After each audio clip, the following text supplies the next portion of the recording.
Levels are good. Mic check, good. Music, good. Game's doing a bit of a flippy flip. Doing a bit of...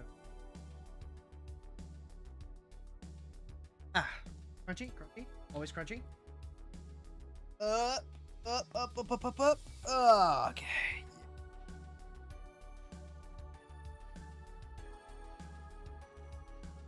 Power back in.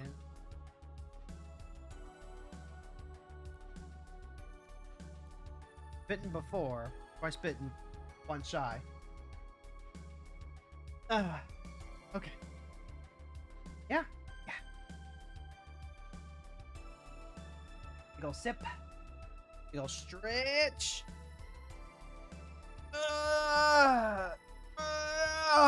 Okay. Do this.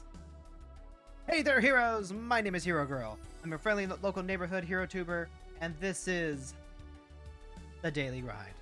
That time of the day where we come on and we grind our dailies. Folks, I've got great news. We've got another day of gooning ahead of us. Because, the prompt is red-black spells. Red and black spells. That's what we're going to be doing. We're going to be doing red and black spells. I am in the middle of trying to figure out a couple of things. I'm making a couple of cuts. Ron sent me a list of something he threw together just like as a thought experiment after the stream yesterday. I went, wow, yeah, I sure do keep forgetting that the One Ring is a card that I am allowed to play in pretty much any deck I want. We're also going to try playing this as we continue to like mess with this. Trying to figure out how to play this more like mono black aggro, I think. That includes playing a lot more of the villains that float cards. Goblin Bombardment is a really good aggro option because it turns any creatures that die into damage that replace themselves. Sign in Blood over something like Black Market, which we already have the Nice Whisper. Just like including a little bit more card draw can help out quite a bit. Changeling Outcast, just like not great on its own. The fact that it gets extra value off Madam Hydra is fine though.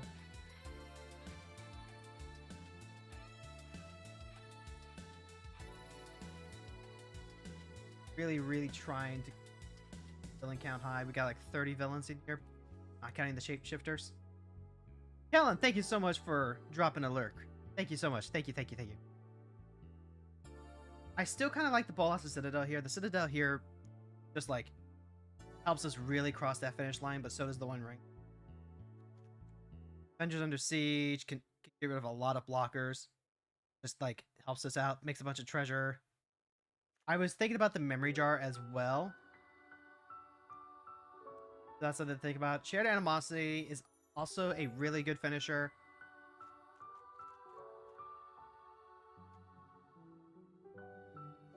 I want to see how this works out before I'm willing to commit to crafting a Memory Jar, though. It's like I'm super light on wild cards. I've got like 4 rares and 3 mythics after starting with near almost 20 of each at the start of the season. Kind of crazy. Demotic, Ultron. Another artifact is put into your graveyard from the battlefield, or an artifact is put into your graveyard from anywhere other than the battlefield. One loses. So basically, anytime an artifact hits your graveyard, period. Discard mill. Crimson Operative, I think, is probably fine because this does just like let us continue to play.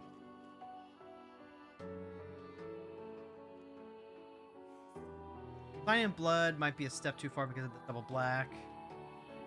But we are trying to get there. The Bolas Citadel was just like the most powerful thing that we can do. We chew through our life really fast for it, but also just closes out the game. If we get Madam Hydra out and we could just like ban the villains, that's exactly what we want. Really trying to thread the needle here. We have a couple of draw twos in here in terms of like getting creatures back. So like, what if an instant turn target creature card from your graveyard to hand, 2 target creatures that share a creature type, 2 target creatures that share a creature. So these are functional. Lucky, thank you so much for the 100 biddies. Thank you. Huh, That's weird. Either hear the huh. Fine.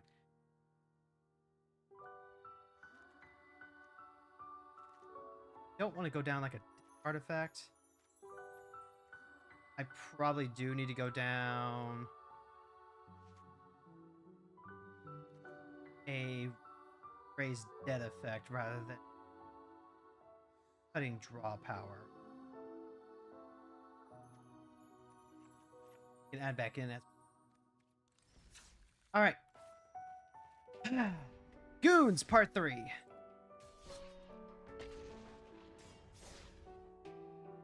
Happy Wednesday, everyone. You're like me and you have a busy start of the week. I hope you managed to take the day off to, you know, maybe not even like take some time off, but like do a change of pace. Today, I went down to the grocery store and I got what I needed so I can start making my own cheese sauce. I really miss getting to get stadium style cheese. Back in Ohio, there's a food place called Northmark. I loved going to that so much. I loved going to get the prep. They had nacho cheese with it. It was just the best combination ever. And ever since the pandemic, I couldn't go and get it. So I've been struggling to find like a replacement for it. And I finally said, okay, I've got to do it myself. And I finally found a recipe that looks promising. So hopefully we get there. We get to go first. We get to start with a nameless inversion. Doom Harbinger, Ultimate Green Goblin. Not a perfect hand, but I'll keep it. Get up on the swamp. Play the Sulphurous Spring. What I want to do is I want to play Madam Hydra out. But I need to make sure they don't get to untap with Raphaelos. I could Inquisition. So here's a thought. I can go play Talisman of Indulgence, Inquisition.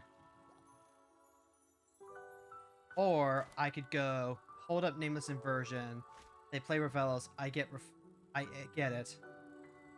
No, I think it's just better to go with Inquisition. Build the Boar State now. I'll be willing to main phase Death Touch. Okay, so they're playing Elf Ball.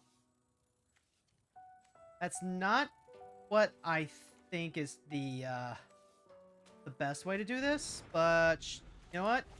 That means that we definitely don't have to worry about, you know, just losing it to a Ulamog. Hero's got the sauce, eh? Yeah, Hero does have the sauce.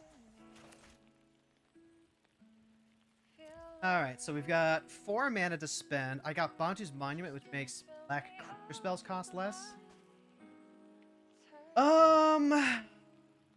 It's interesting. I could go Madam Hydra. They get to untap. They'll have 1, 2, 3, 4, 5. They can drop all their creatures. I'm willing to go ahead and match them. I'll give them a turn with Raphaelos. I would love to play the Matsu's Monument, but the Nameless Inversion is going to have to be the first thing I do. Just depends on what we hit off the top. Oh yeah, Vastwood Surge. The important thing is that we got rid of like their big mana spell. Now we just need to get them before they... Okay, yeah, Circle of Dreams Druid is a lot. But they don't have a payoff for it. Well, you are quite cheesy, not surprised.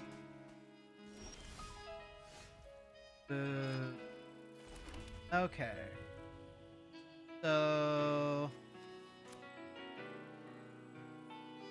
This is a little bit sad.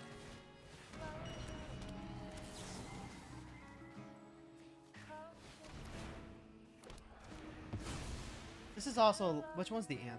This one's the anthem. And then next turn we'll go drop, drop. And pray that they don't hit like a Green Sun Zenith or a Hoof. Currently, our goons do a pretty good job of trading. The Dwindon's Elite could potentially wall us, but we're just gonna go. got Echoing Cavern here, which will let me draw a random villain. Doom Harbinger will help us mill. Oh, hey, there's that giant-ass 9/9 with Trample. Well, that's exactly what we didn't want to see. Okie dokie.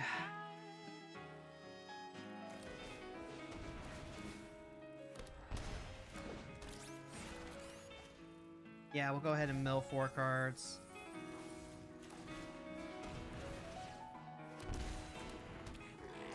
And now, like, the Gold Vein Hydra just also messes me. I guess I can trade Green Goblin, Harbinger, and a Goon. Get back... maybe Yellow Jacket. God damn it. This is what I get for not taking out Bellas when I had the chance. But then again, they also just, like, hit circle. Well, I think we're dead if we don't hit exactly a Crippling Fear on the next turn.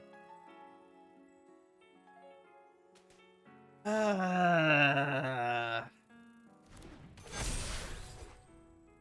might have been the greedier play, going for the Bantu instead of just, like, getting something off the start. Yep, and they're going to go ahead and crash in with everything. What? 14? I have to crack.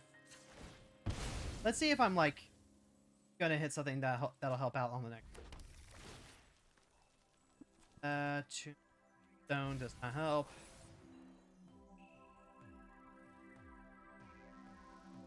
Don't mind trading here. 13.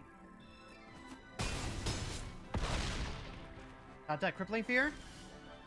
That's Fear of Malice, which does Jackal.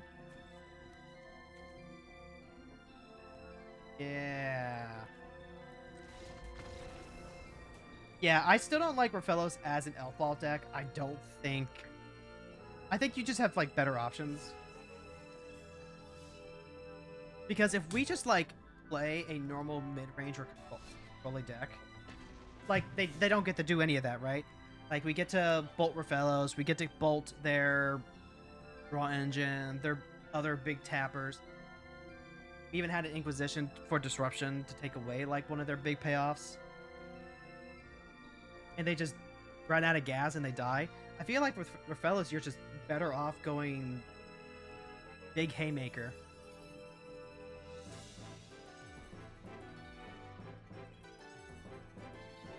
Let's see. It presented... honestly, even the big mana just, like, doesn't matter if they don't hit their hoof, right?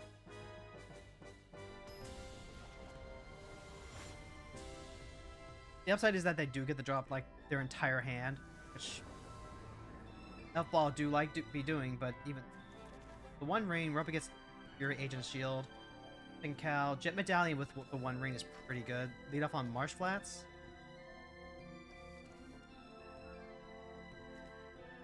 And Cal gets awkward because he doesn't have flying. Having any of the flyers ready. Hammerhead, Magia Boss.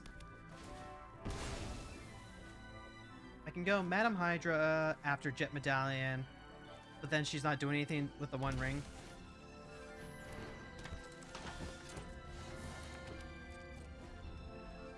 Alright, we're gonna take this one on the chin.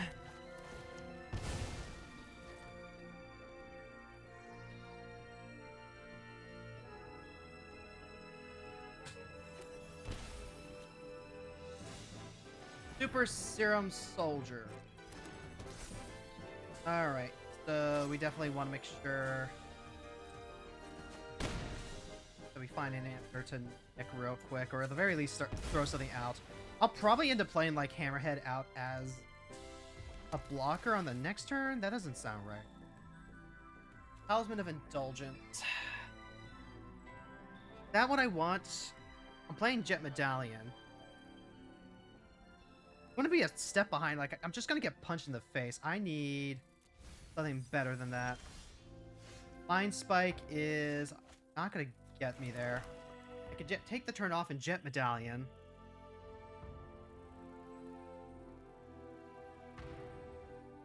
Just like deploy more threats better. I think I need a Mind Spike. And then I lose 2 and get a redraw because all they have is creatures. Gotcha. Next turn I can go Medallion and a Hammerhead. Have a chump blocker, I guess. We'll be able to fog for a turn with the 1 ring. And everything after that is up in the air. Okay, yep, that's Captain America. Ouch. Getting the absolute dog kicked out of me.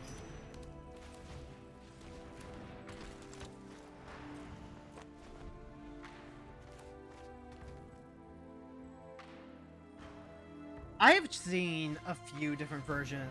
Oh, fuck's sake. Alright. So, Captain America Wings of Freedom is going to buff the whole team. Pass the block. We're going to take 10, go down to 4. And then I just literally don't know how we come out of this. Vampiric Tutor is cool.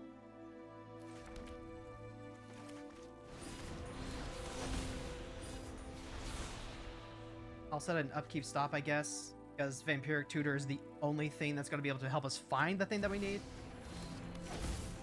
We don't have any rafts.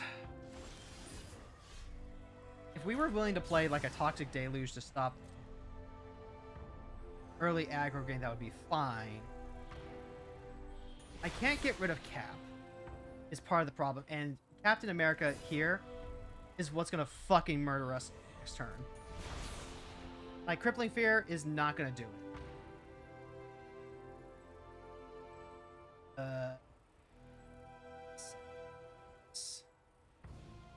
I can play Criminal Enterprise, but then they still have a flyer.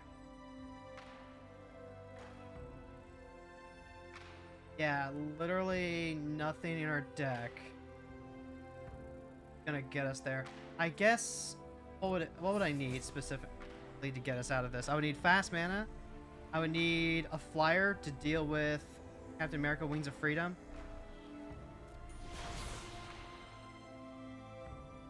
Alright.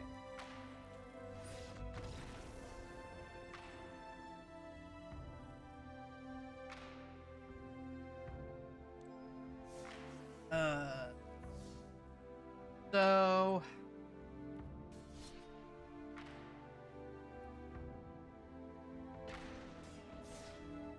Now that's an interesting idea. Having any sort of wrath effect that would slow them down and put us in a better position to, like, take over only works if those creature-based decks. We're up against like control decks, they do nothing. Alright. The One Ring, Modic, Malachir Rebirth. All the week into One Ring is pretty good if we have like a creature. I would need to hit a creature in the top, but then like theoretically the One Ring just like takes over.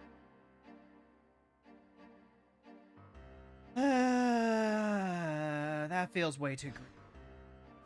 Get Medallion, Bantu, Bloodcheese Thirst for early aggro. I'll take that. Get Medallion, making the Bloodcheese Thirst a 3-mana murder. It's okay. Red Room Recruit could help us dig.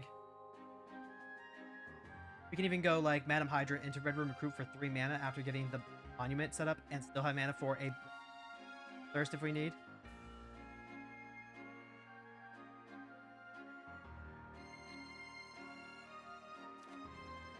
Alright. You really, really, really gotta be... I would gladly take a -3 over here.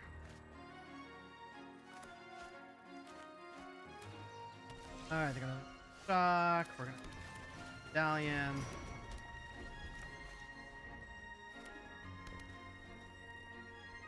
What do they got? Alright, Fuel Tank Feaster. That's not gonna matter, like, immediately.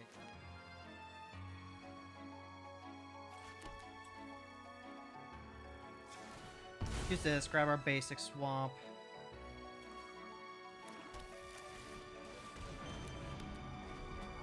We got 2 reducers out? Yeah, we've got 2 reducers.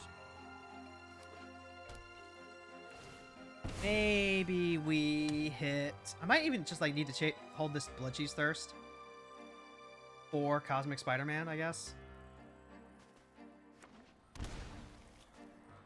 Alright, there's a Paradise Druid. We don't care about that. There's Twitching Doll. We don't care about that.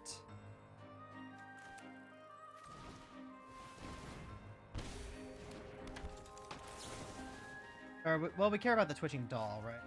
Care about the Twitching.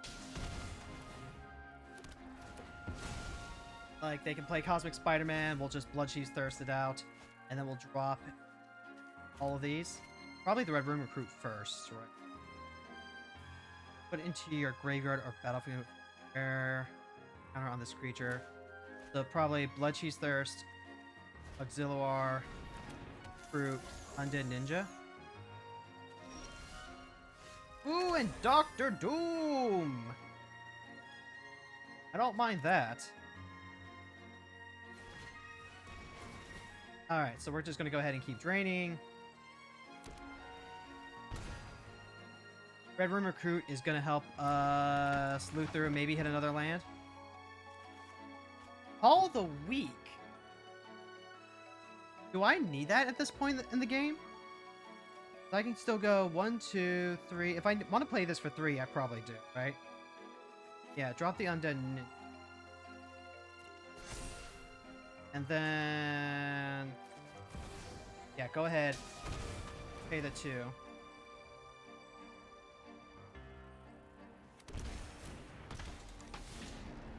I mean, I'll attack with the goons. If they want to block, they're going to give up a mana dork regardless, so this just puts in the extra work. Cosmic Spider-Man's going to give him a ton of gonna give him a ton of life back. It's like 5, but then we just get it back. Hold the Call a Week in case I need to play more stuff. Like, I have double casters out, and this is only like amazing if I hit just 1 more. Yep. Okay, so Cosmic Spider-Man's down.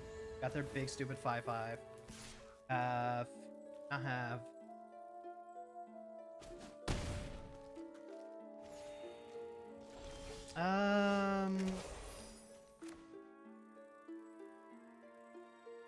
What am I thinking? Currently thinking they probably have like some sort of protection for Cosmic Spider-Man. They do. I guess I just get in for more damage. Alright, so go to attacks with everything. Except Doom and Hydra. Arachnogenesis? Okay. So, prevent all damage that would be dealt by non-spiders. Cool.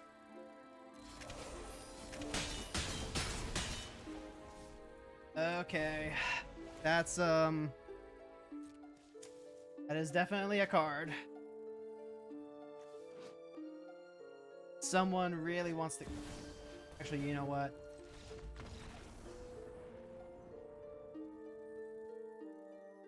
That's disappointing.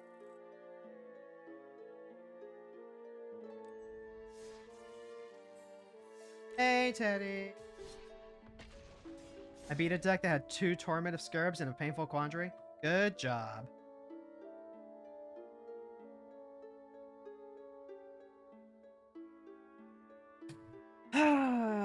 Let's think. What did we need there? We needed them for not be playing Arachnogenesis, I guess. That did end up just being a blowout. They play Cosmic Spider-Man. Everything gets first strike, flying, haste. They just like beat us down in the air. We can never answer it because we're missing yet more. We can try digging for it. Gaff and Mikey troublemakers. I am like at the cusp of what I think is doable here.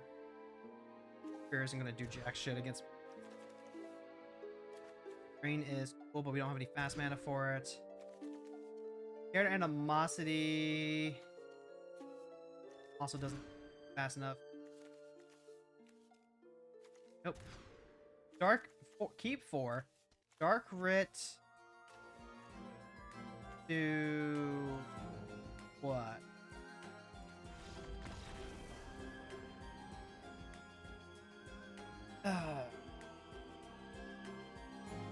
Making me lose life doesn't mean much when you have flies to swing for the game. Yeah, you get it.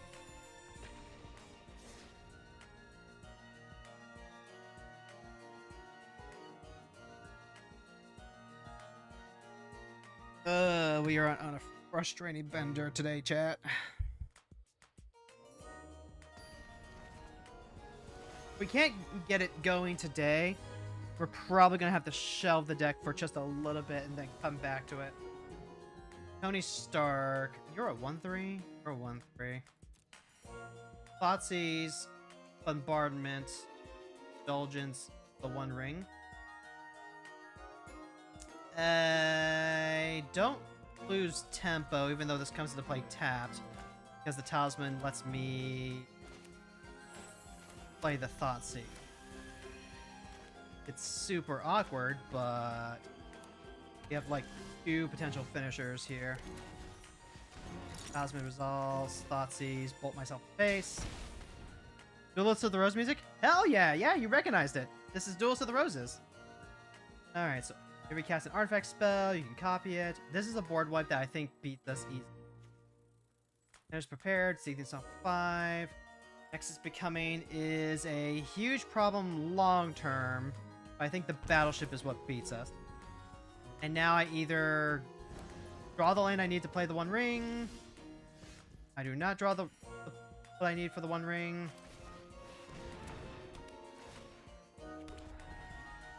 That's not good. Alright, so they had a 2/3. I am once again crying out loud.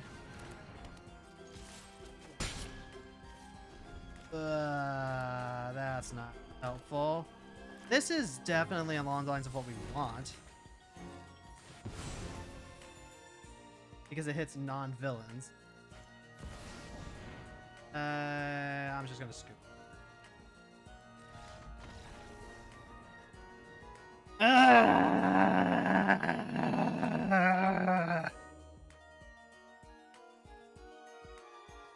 Really used to be scared of playing Duels of the Roses at night.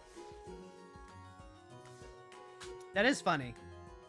Like, the music is supposed to be ambient, right? Supposed to be ambient, but sometimes the ambiance is like what terrifies you. Honestly, I kind of feel that way with some of the Dragon Quest XI music. Some of the dungeon music it's like very simple, kind of cheesy. Like, obviously it's supposed to be ominous, but like sometimes it just works. I used to play Duels of the Roses a ton when I was a kid. It was one of the first games that I streamed. I think some of the VODs are still on the YouTube channel for sure. We went through, we played it. It wasn't like a popular stream or anything, but it was nice to go back and like refresh myself on it.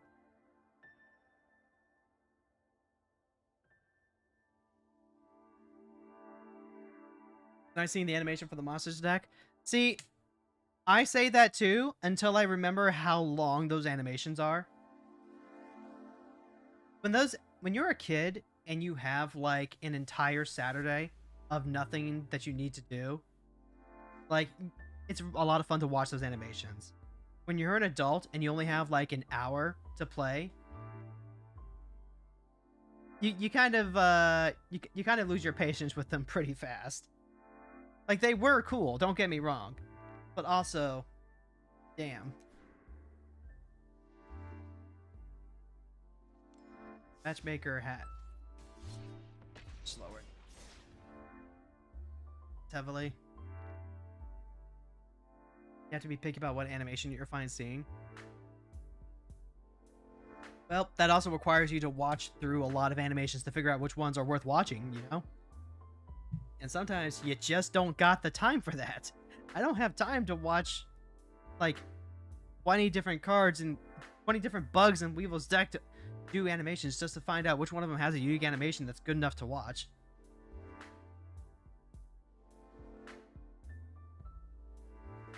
We tried playing the Duel Masters game was kind of like that too. The PlayStation Duel Masters game, the one with art that looks like it came off of Newgrounds, which is honestly a compliment if I'm being it's honestly a compliment because it looks like something that, you know, someone could draw up themselves and then put up, and then that would make it cool, right? Because, oh, look at this cool indie animation on Newgrounds, opposed to, you know, a relatively cheap promotional tie-in game.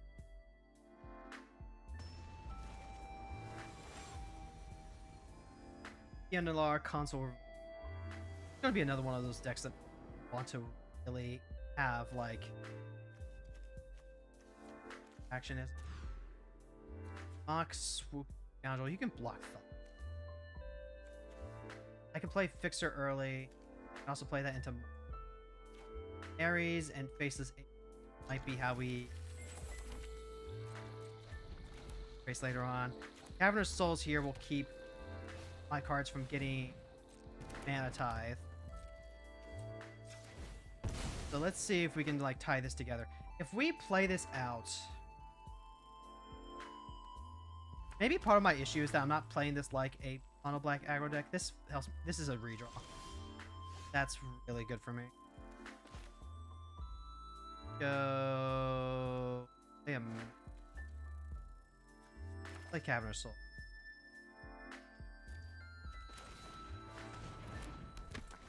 Now I can play the Ardent's Heirloom. I'll get a draw off of that. I'll ramp, and I can redraw off Fixer, Techno Terror. If I want to play this like my Matoya deck, which has a little bit of a similar sequencing, the payoff comes after you play the commander, but sometimes you just have to be able to play cards beforehand. That's something to think about. I wish we had another game like Duels of the Roses, but the card pool is too big nowadays to do that. See, I don't think that you would want the card pool for something like that if that's how you're going to do it. Boo! Boo! Boo!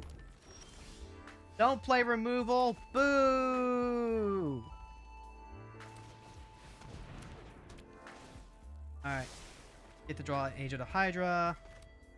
And now we've got decisions. I can play Madam Hydra. She's in danger of hitting a bolt. Yeah, she's in danger of getting hit by a bolt. Party Thrasher. Wow, okay. They're just missing all of their white, apparently. Wow, okay. So now I definitely have to play Madam Hydra first, huh? Yep. If we get to untap, we get to, like, just start spamming goons, but...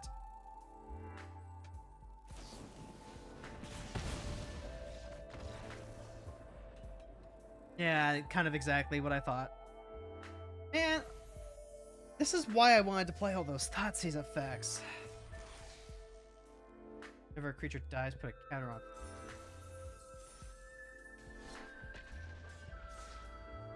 What do you do when, like, you're playing a deck that just, like, dies to removal?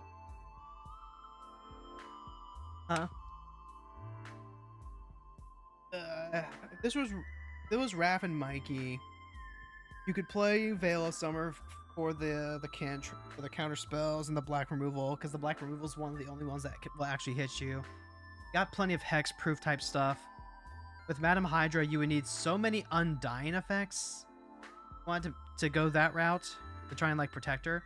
So no, you can't actually do that. What you need is you need to preemptively be able to Thoughtseize those effects out of their hand. Thoughtseize, Duress, Kozilek's Inquisition, and Mind Spike. Those are the 4 that you have available for playing in black. You can also play, like, Redirect Lightning. This is not a hand. Let's use Thirst. Go to Triumph. Fixer. This might be okay. This Dark Fortress is not going to tap for red until... But I've got removal galore. I've got early interaction. I've got a way to redraw.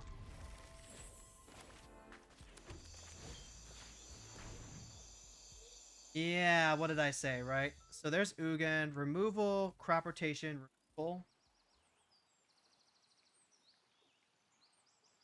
I might be able to go wide of the Ugin. So even though, like, I really want to make sure I fucking... Here's a common crook. If this dies, I get to do thing. They're not going to grab Library of Alexandria, right? They've only got like 5 cards in hand now, so they're not just... No, they went for District. Okay. I don't like that. I don't like crop rotation justice. And I feel like he has just so many better options. Activate only if an artifact entered under your control this... crook.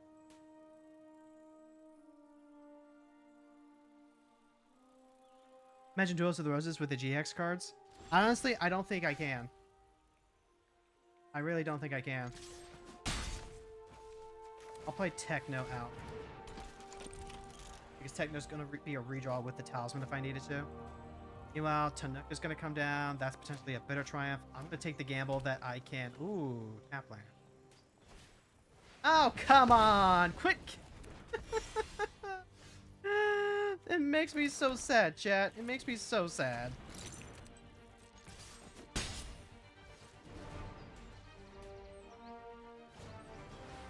Yep. Okay, so there's Tanuk. There's your fetch land. Point where we go ahead and pay 3 life. Target, kill. Troy. They can Banefire for 3 and kill Madam Hydra. Do I just have to let that happen? I guess. I guess if they spend a turn killing Madam Hydra, they're not doing anything else. Goblin Bombardment. Stop to that.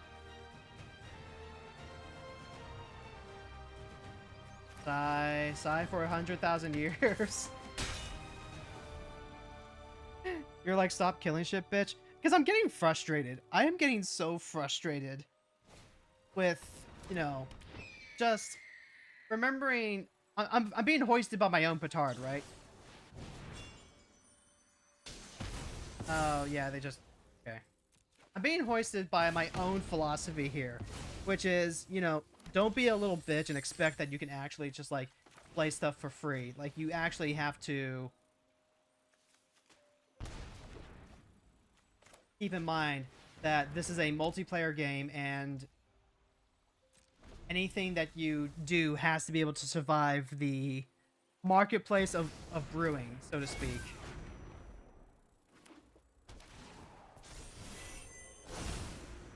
And I hate it. I hate it. And people will look at that and they'll be like, see? That's proof that Brawl is a super sweaty format. It's an awful format. And it's like, no, bitch. No, we are deliberately kneecapping ourselves in order to make this work. I could play Ultron.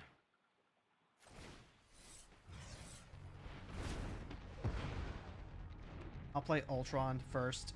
That'll make a duder. Tanuk being a 2/4 that draws some cards is like problematic long. And they still have the fucking Banefire too. But like, I got rid of their big... Okay. Sure. This would actually be pretty fantastic, if I say so myself. Because if we can Ultron into Fatal Push... but we would need to look at that.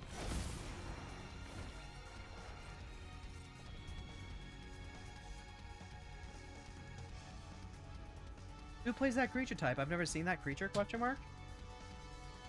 Daddy, you're going to have to remember that not every deck is a creature type matters deck. Like, there are a ton of creature types that are just like, there are one or two ofs in Magic's entire history, and they're played just because, like, they're individually good cards, you know? I forget, and I'm constantly reminded that Marvel is here now. Yeah, you and me both, Mushroom. Alright, shared animosity, that's a thing. Now, the real question is, can we draw our way out of this with... There's only one slug of magic? Not true. All the changelings, remember? Remember all the changelings? That's like the #1 gotcha ever. Oh, yeah, Broker's Hideout. That's going to be a double draw for them. So they're going to get at least one draw. I can use the Goblin Bombardment to trigger the Fatal Push at, like, any time. So I just have to hope that in those two draws they didn't get to do anything particularly fantastic. They had to burn a... Motherfucker!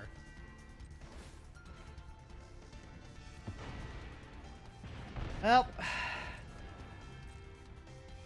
This is the slow death. Okay, this is whenever a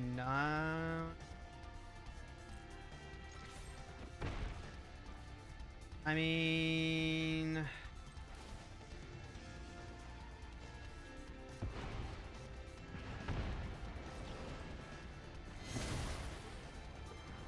I don't know if that actually, like, stops them or not. I guess it makes so that it can just... I don't even know anymore. I'm losing my goddamn mind, chat. Shapeshifter is all creatures, so does that really count? I mean, it's always the technical thing, right? It's always the technical thing that people always say when they try and be like, actually. Alright, it's a Thoughtseize and a shared animosity. Got. Yeah, absolutely take out the scape shift. Holy shit.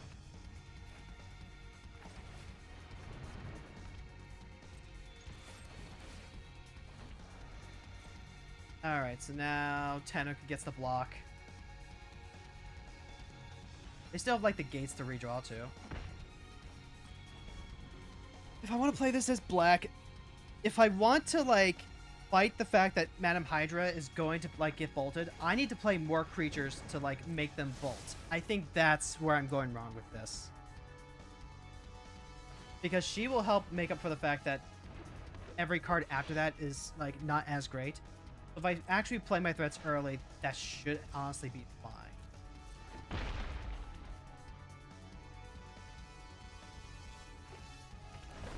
Bronze at 200,000 channel points. Damn. Now, if only you had something to spend them on. Thundering Eruption. One land. 3, 4, 5. Is that enough? 1, 2. Any fetch land kills me, right? Yeah, any fetch land kills me.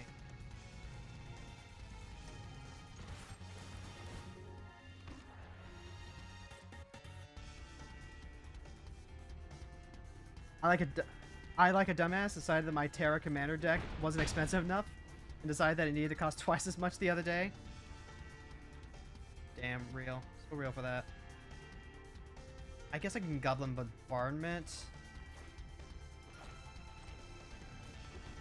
I am just, like, gonna die to, like, any sort of, I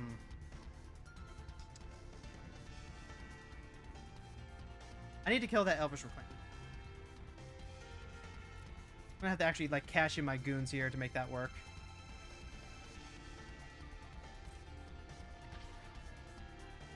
Alright, so we're gonna go ahead, pass the block. The Elvish Reclaimer, if it sacrifices a land and grabs, like, a fetched... Oh, god damn it. If the Elvish Reclaimer sacrifices a land, there's going to be 2 in graveyard, it'll grab a fetch land. No, it comes into play tapped.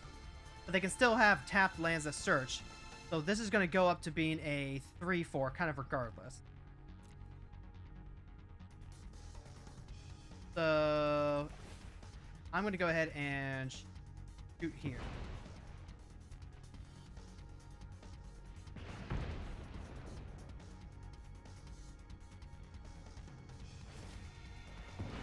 Whenever I say a goblin stick, I'm now about to go through some Chaos Gremlin BS. Not sure why you would want to do that. Like, just a goblin.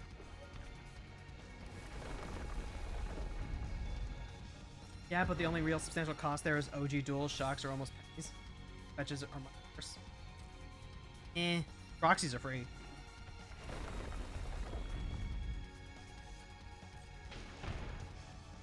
Yep. Alright, so I'm at 2. I have to pray that they don't have, like, literally... ramp spell. Oh, it's just Force of Vigor. There's 1, 2, 3... I guess I don't get to do anything about that. Yep, any land off the top. That's another disappointment. Proxies are free, but foiled 5 color decks are cool. I mean, like, as long as you're happy with them. Personally, it pisses me off when I see someone playing a fully foiled out deck. I have just, like, an irrational hatred of fully foiled decks. And I'm admitting right out the bat that this is irrational, right? Not me saying that you are an awful person if you like foiled decks. This is me saying that I have personal beef and a chip on my shoulder for people, you know, showing off something that's, like, that blatant. Wow, you're being jealous? You're damn right I'm jealous. I wish I had disposable income to spend on my hobby. I wish I wasn't living paycheck to paycheck and could, like, actually afford to, you know, buy more than just, like, a pre-release set of booster packs. I wish I didn't have to live in constant fear that if, you know, I got into a car wreck that, you know, we'll never be able to afford actually replacing the car, and therefore having to, you know, grocery shop with a much smaller vehicle that can barely hold everything in the first place. And I would sure love to live in a financial comfortability that says, hey, you know what? Your husband got fired from his job, but that's okay. You've got a cushion that'll last you about 2 to 3 months so you can get through this hard time. So yeah, I am jealous. I like this deck in particular a lot. I'm not in the habit of foiling out decks. I mean, like, I hear that. I hear that. A lot of my decks have a lot of incidental foils in them too. And like, there was a guy back in my original game shop about 10 years ago that I knew in the area and just did not care for because all of his decks were foils, but you know, he got those foils on a steal, right? Like, he wasn't shelling out money for them. What he was doing was, you know, trading for them, getting bulk deals, getting great deals, being very frugal about it. Like, it wasn't, you know, just slappy money everywhere, and I knew that. But it still made me angry.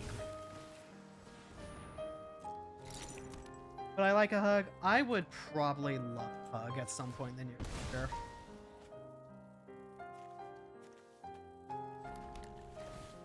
Like, don't get it twisted. I'm not going to turn this into, yeah, I'll keep it. I'm trying not to, like, you know, this is like the #1 thing, right? Unfortunately, that did touch a little bit of a nerve, so I'm sorry about that. What am I doing on turn? Probably not this. I could spend turn 3 and play out the shared animosity without losing much. Otherwise, I'm playing Blood Chiefs first. Don't mind that. The one thing I still try and keep in mind is that streaming is supposed to be a fun thing. Streaming is supposed to be a... It's not supposed to be a vent session. I've got therapy next week for that. Which, hey, by the way, no stream on Wednesday because I will be at therapy. Oh god, I actually want to. Got Cosmic Spider-Man. I really can't afford to be blowing my remove. I don't want the Scrap Gorger to like eat through my stuff, but exactly how much. Anyway, I don't want my streams to be vent sessions. I'm glad that I'm glad when I get a chance to like explain an issue I have and have it taken seriously. But I'm not out here, like, I'm not doing this because I'm looking for sympathy or reassurance. I'm doing this because it is fun. Now, having chat learn a little bit about maybe some hot topic issues that I might be facing. We'll call that a different issue.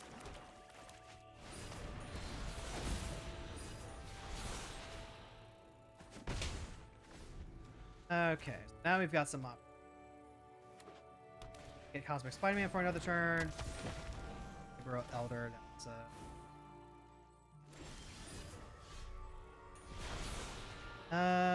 you love to see another trial.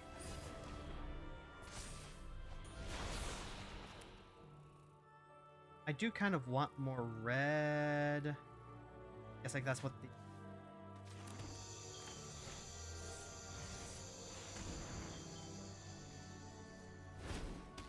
you can just recast it. I'm out of here. Oh god, there's just so much more Cosmic Spider-Man because of the stupid achievement. Hold on, wait, I thought the achievements were done. Actually, hold on. 5 days left. Okay, yeah. So much Cosmic Spider-Man. Right? I'm struggling to beat even that, which is absurd, right? Because it's not a good card. We're just playing a significantly worse. Now you're good. I'm not trying to brag or anything, but I fully recognize that me sitting here saying, I decided to spend $2,500 on cardboard can come off that way. Yeah, that is, that's a little bit of how I came across. But like, again, that's a me issue to take into therapy next week. That's not a, put someone on blast in chat type thing. If anything, I reacted that way because, Braun decided to be a little silly. And, again, this is all training for me. This is all training for me. This is all training for me to act like a human person and not like, a not person. I can play after assault. This is the shield throw Captain America. Gotcha. I'm thinking what direction I'd take a Grixis Pirate deck other than using the heist cards and using cards that give me treasure tokens. Well, kind of what are you thinking about, right? Because I understand as a noob. So if you want advice, and I'm going to assume that you're asking for advice indirectly because, you're posting about it. If you want advice on what to do and stuff, think less about the creature type and more about what it is you're trying to do, right? Because right now we're trying to play, for example, a villain deck, but I'm trying to figure out exactly how to turn this into a black aggro deck. So, depending on which Ammo Brass you're playing, right? Since there's 2 of them. If you're playing the newer Ammo Brass, the 4-drop one, what you're actually doing is you're building that as an aggro deck. You're playing a bunch of the cheapest, most efficient, and effective pirates. And you're using Ammo Brass to reanimate them when they inevitably die. Make 4/4s that just, like, punch really hard. And you're trying to do that with the consistency of... Play Cap next. I want to play Bantu next turn. Okay, so we got Buster Sword, which is really good. Double removal spell, so like my Madam Hydra is not fantastic. The One Ring is also problematic. Attaching equipment. Beginning of your combat. Attaching equipment. I on the draw. I am on. So the One Ring buries me eventually. Buster Sword buries me immediately. Buster Sword just gets equipped for free, but they also take a turn off. You have haste.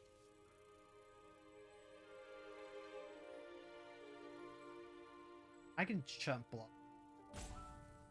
Then I'm taking a risk here. I'm taking the risk that we're gonna be able to, keep Cap off the field, keep the Buster Sword from doing. Because if they decide to go... Okay, yeah, there's Cap. Go ahead, we'll play villain. They play out the Buster Sword. They exile whatever it is I play. I would have to wait on them. Maybe that was the wrong... I could play this Agent of Hydra.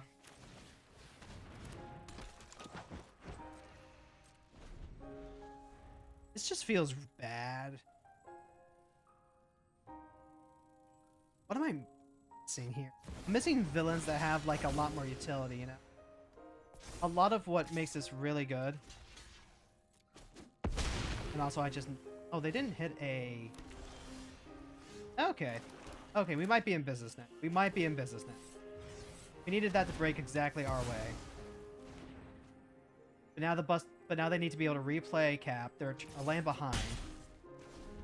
I can play out the Bantu's Monument, and then they still have like double removal spell. But that was a good break. But Hero, we're getting Star Trek, and you can act like a Borg soon. Fron, I know you're being silly, but let's contemplate exactly what that means for a second. Acting like a Borg. Getting to assimilate into a hive mind where you effectively don't...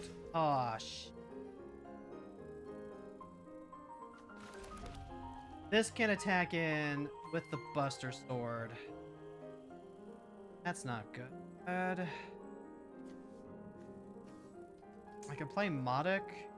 Modic just eats it. Play the Hydra Bot. Play the Hydra Bot. I can play Madam Hydra. Madam Hydra doesn't get to do a whole lot. Yeah, let's go ahead. We'll play the Hydra Bot. Play that into Monument. Oh wait, no, this is whenever you cast a creature spell, you drain one. Okay. So this is effectively the same, but I could have played the Monument first.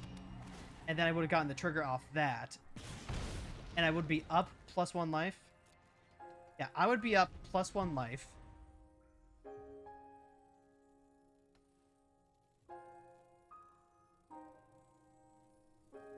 As opposed to, like, giving them a target. Alright, so yeah, that's a 3/6. Go ahead and block with the Goon here. They've got Mystic Monastery, so they're still leaving mana open. You know what? Let's do it like this.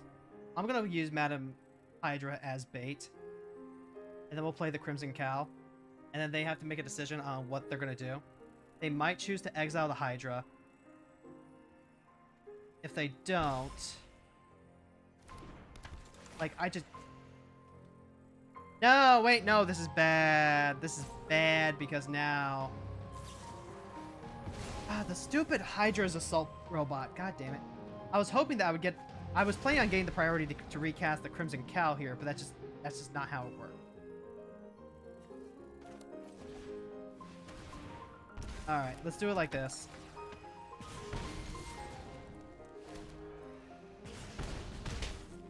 If I need to block with the Crimson Cow, I guess I will, but this just forces them to use removal. The 4-mana one lets me, at the beginning of the end step, take control of a non-land permanent. I know. I know. Okay, so they're going to Celestial Armor to give it flying. God damn. I'm ahead and I'm still struggling to beat this goddamn deck. I think it's just, like, cast any spell in their hand for free. I'll cast Joyra. I can cast Madam Hydra now. They still have this... Just flies forever now? Just flies forever now. What the hell? This Bardoch doesn't even help me cast thing this turn. Pretty sure it's the Modic effect. I also just don't want to... Am I willing to give up my Hydra Assault Bot? I think I am. No.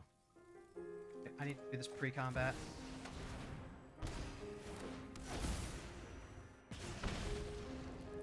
Then... A3 life and connive.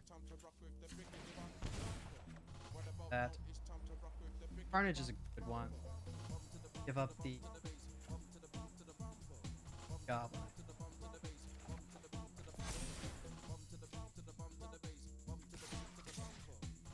Bump to the bump to the bump to the bumble. Bump to the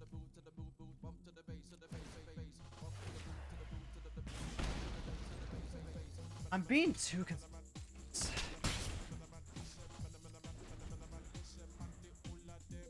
Anyway, back to figuring out how to put 2 cards into this rat deck. Gotta get those rats! This is not good. This is not good. When I'm struggling this hard to beat a deck that's really far behind, that is not a good sign. So find some more of those aggro cards. I guess the good news is I do have like 5 potential villains now.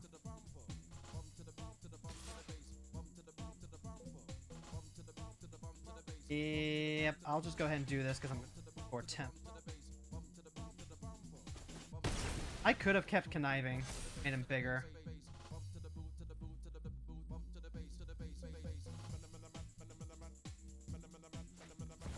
Alright, they're gonna play Cloud, they're gonna draw a card. That was double white, so they can't Swords the Plow this turn.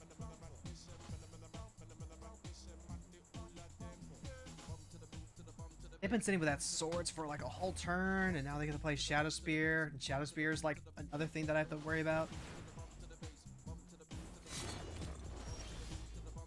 Nope, it's a land.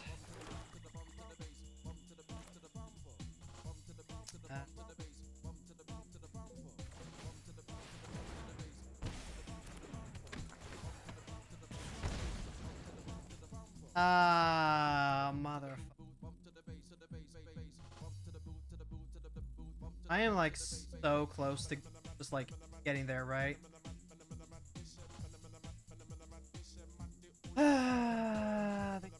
Next.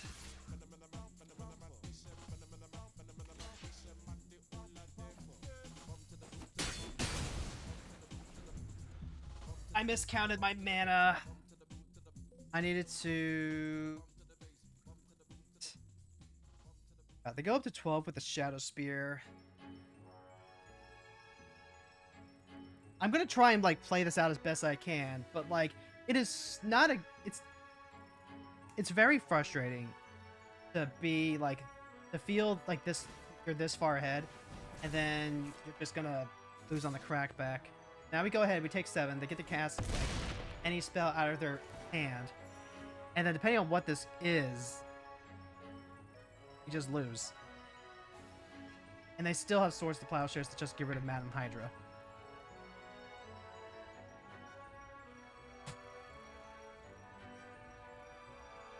I need to take another look to see what it is.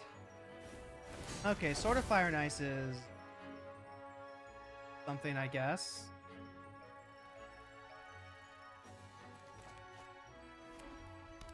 Okay, planes. Giver of Runes. I'm gonna wait to see what we draw, and then I think I just pick this up. Now that they've hit the 4 land. God, they're playing so slow. Never mind. Never mind. I'm out of here.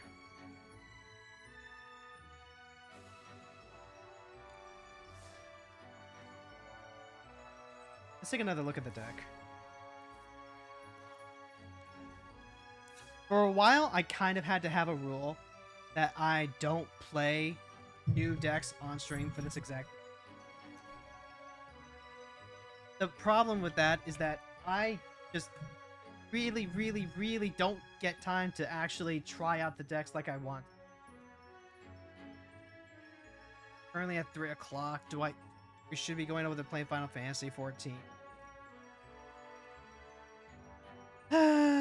Sigh. I'm trying to get like 4 more Marvel sets, so that can only get better, right?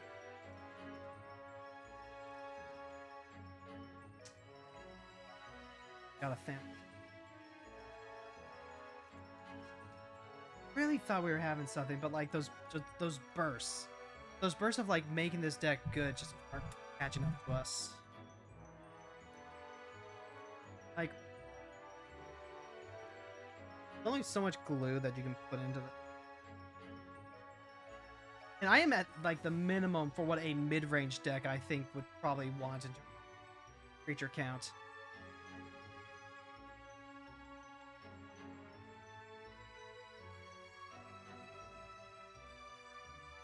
Here's fine. I should have just... Bonchi's Monument is also fine. That lets us go Hydra and Madam Hydra into it.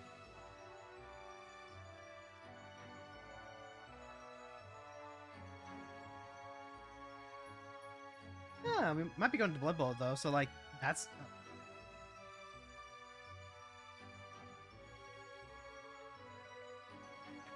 Okay, that helps the mood.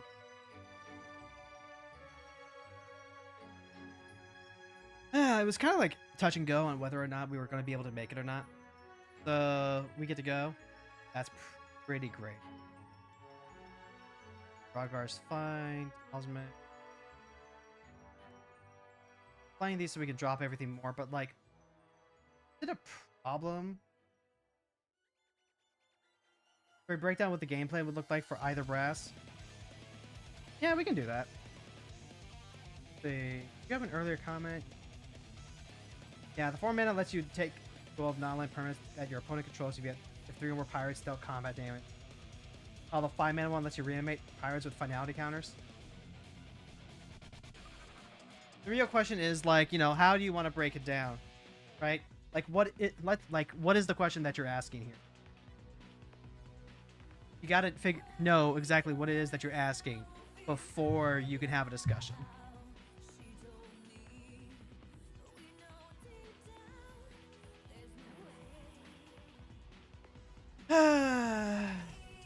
You know what? I'm down to like try just a little bit more. If I could put in like a braid wouldn't be bad, and a braid would help out quite a bit. Bolt would probably be a lot better for that early interaction style. So like we have mana rocks and cost reduced, right? There are times where I'm like, you don't actually necessarily need the rocks because what you're actually trying to do is just play a bunch of stuff. So what if we took the different approach, right? Instead of trying to get like maximum value off of Madam Hydra by playing her first, we play her last. Play her last, play all this stuff like beforehand.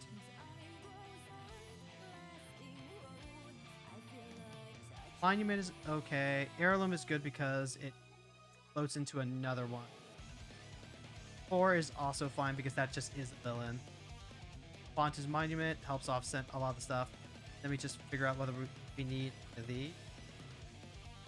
They're fine to change up the game plan a little bit. Put in 1 bolt.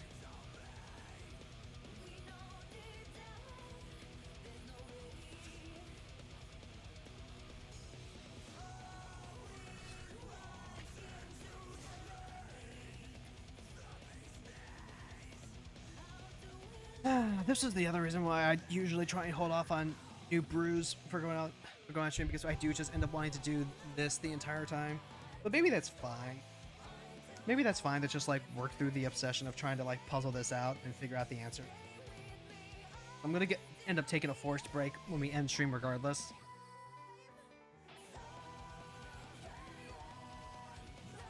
And leveling on Final Fantasy XIV is always going to be there. Trying to keep up with dailies on Magic is a little more pressing than trying to keep up with dailies on Final Fantasy XIV. Final Fantasy XIV isn't working on a season the way that Magic is. Magic is just like constantly pumping out content. Although patch 7.55 comes out. Thinking of what the end goal for each would be, because one takes control of permanents while the other reanimates stuffs. The one would be needing the creatures to do so, while the other would be filling the graveyard. So, here's your illusion of choice, right? The illusion of choice is that you're doing the exact same thing in either way. Because Admiral Brass, the first one, the 4-mana one that steals stuff, needs you to hit the opponent with multiple pirates in order to take something. And even then, they need to be doing something that is worth doing. Is it worth? I think I'm fine just using this to play out the Fonta's Monument. So, like, you're still playing an aggro plan with pirates. You're just really not doing anything else. Go ahead and play.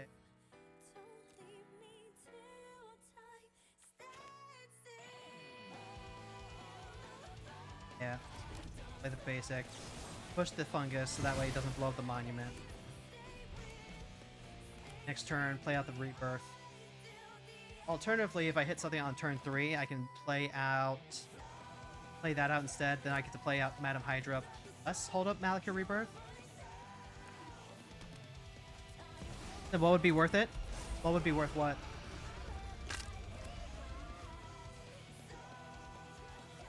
Alright, I'll go ahead and play out Madam Hydra here.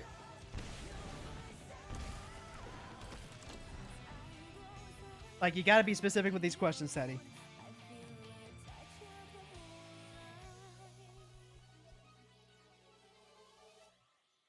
Because the end goal for each of these decks is to get your opponent from 25 life down to 0.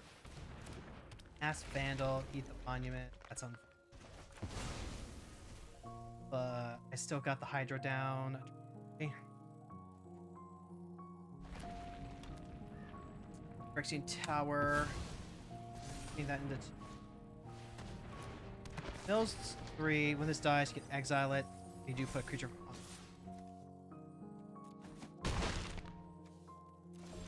That is what we would call an absolute.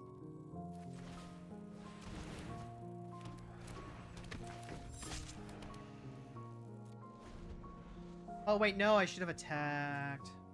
Then they would have gotten their wipe.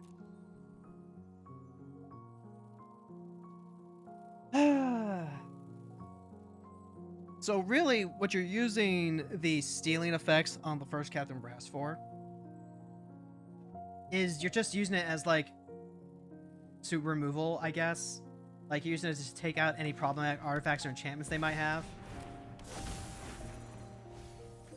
Alright, so now they get us the DC Brood type. Dex that just gums everything up.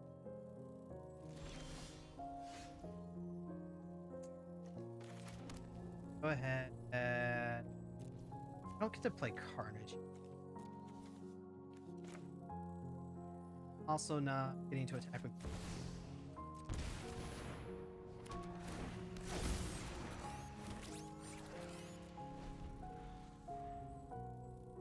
Like, here's the thing that I keep saying about thief decks. Like the whole heist stuff. What heist is, it's secretly a draw spell. That's what it is. It's secretly a draw spell. You need your deck to have a game plan, but beyond just dealing your opponent's stuff. And if you're playing something like Emerald Breast that triggers on damage, you play that like an aggro deck. At that point, you just take your pick of whichever one you think is going to be more fun for you. How much you want to bet this is just going to Opera?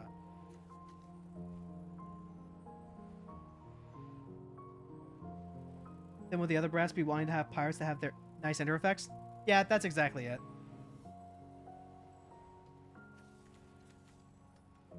Like, you play the pirates that discard, you play the pirates that make treasures, you make the pirates that have, like, when they come into play, gain haste or steal a creature for a turn. Pirates that have, when they die, do a thing. Pirates that have just, you know, value attached to them. You play as many of them as possible, as cheaply and effectively as possible. And you play all of your good lands, so that way you can... Okay. Go... Back with everything.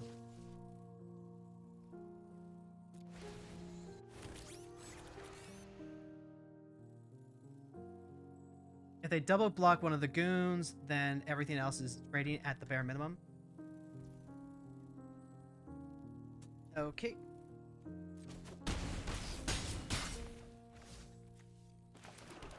I could use the Echoing Cavern right now.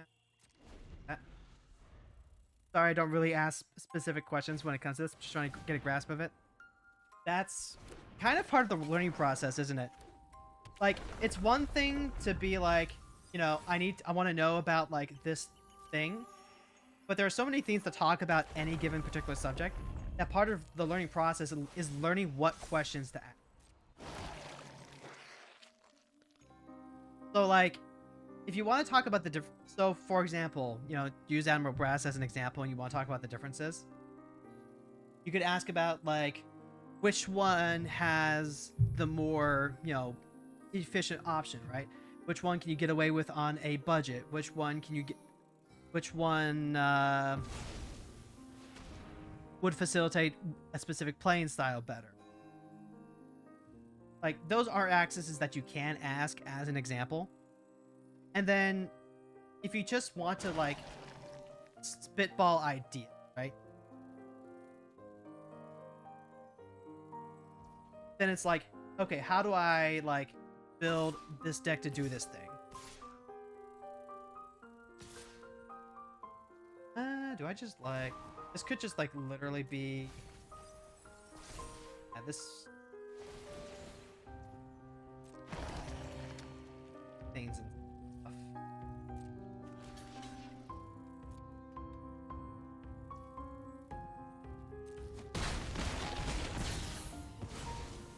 Like, it's okay if you don't know. It's okay if you don't know. You hang around here, just like... Ask questions. Like, ask, why is this player doing this thing? Why is this card included in this? Asking those questions is what inspires idea. That's really what it comes down to, right? Like, if deck building is trying to be creative, exile one or more creatures from graveyard. When you do, each other creature gets -X to end turn. X the number of cards exiled this way. Yep. That's a board wipe. I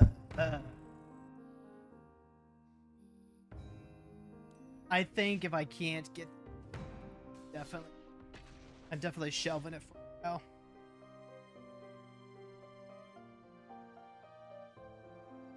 In order to learn anything, right?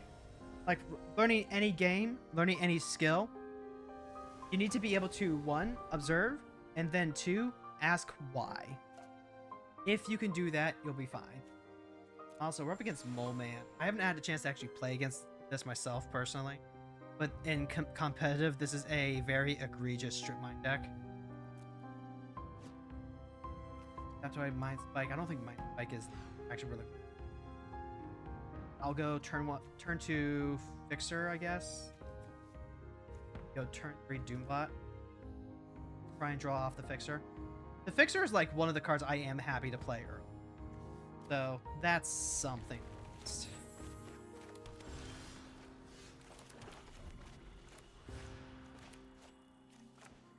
Not having a turn 1 play egregious format.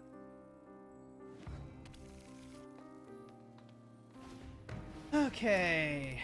Oh, medallion. You don't love seeing that.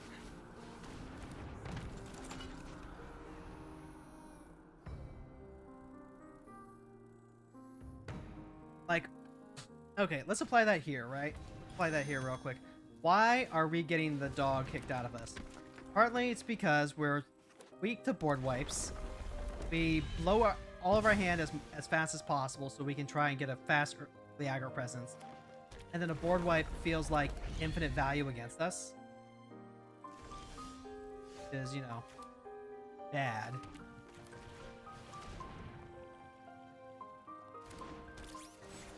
Yep, now we get to mill 4 cards. I will take that because we have raised the Druid, that potential extra cards. Well, that drew us through a lot of dead cards. I'll say that.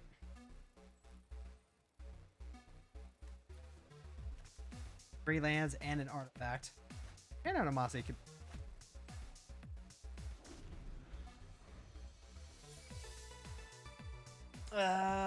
Whenever this token attacks, you can mill a card. Which means we really want this mock out, I guess. Scavenging Ooze. Oh, this is a dead card now.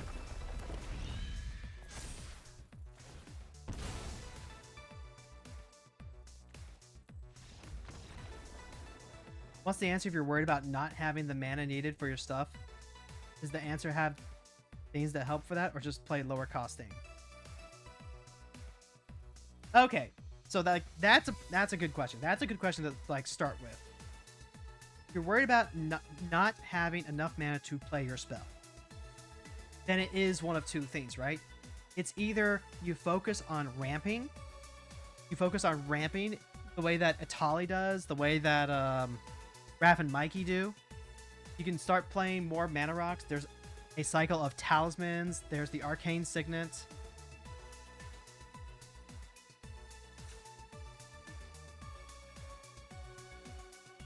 Like this 10 card cycle of talismans, 2-drop rocks that you can play with your arcane signet. They're quick and easy to craft.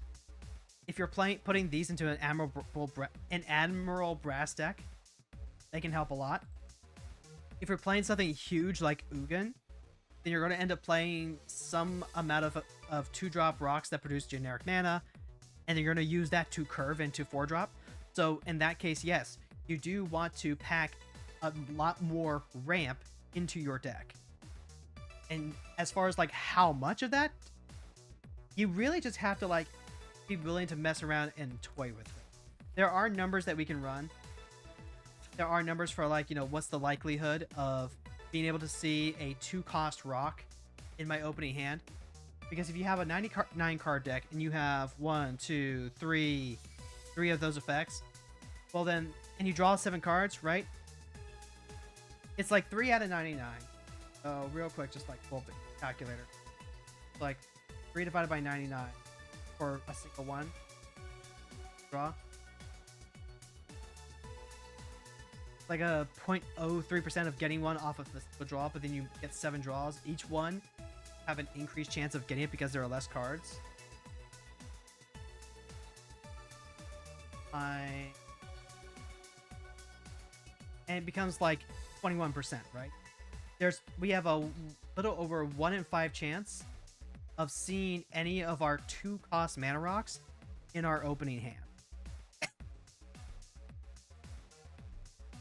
And sometimes decks want more of that. Sometimes decks are fine with that.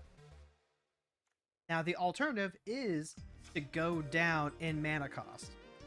If you look at something like Garland here, I play a very aggressive curve with Garland. I play a ton of 1-drops and a ton of 2-drops.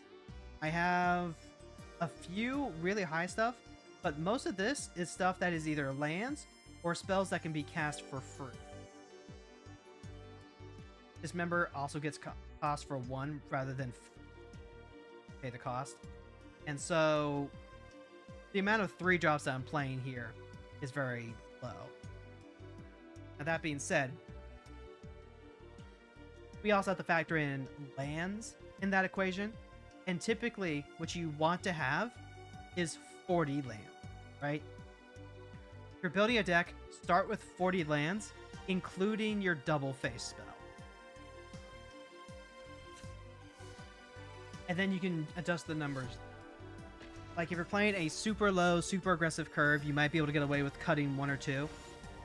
But if you want to consistently be able to get 2 to 3 lands in your opening hand, that's the ratio you need based on percentage.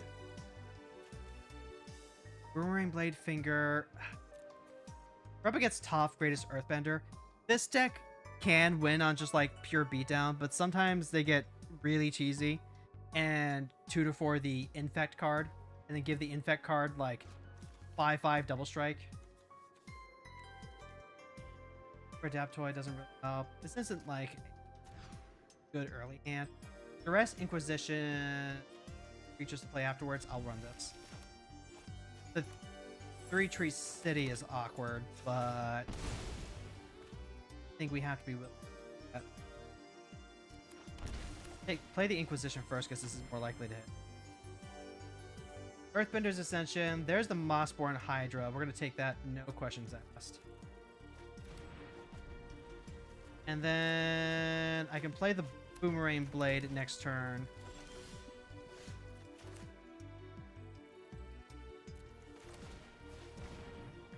If I need to use that to block, then I just get value off Tombstone.